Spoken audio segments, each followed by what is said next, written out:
இன்று திருச்சபை திருத்தூதர் தோமாவின் பெருவிழாவை கொண்டாடுகிறது.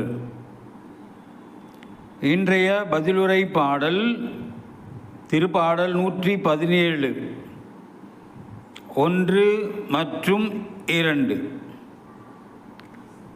பல்லவி: உலகெங்கும் சென்று படைப்பிற்கெல்லாம் நற்செய்தியை அறிவியுங்கள்.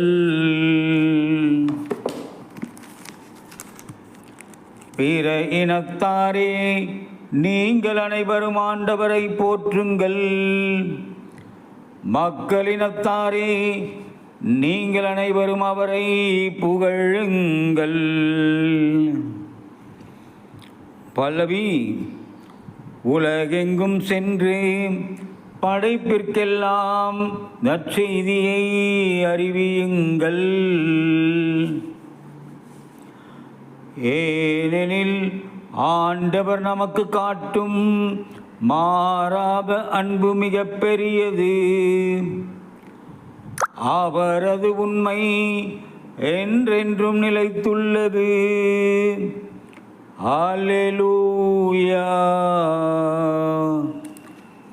பல்லவி: உலகெங்கும் சென்று படைப்பிற்கெல்லாம் நற்செய்தியை அறிவியுங்கள்.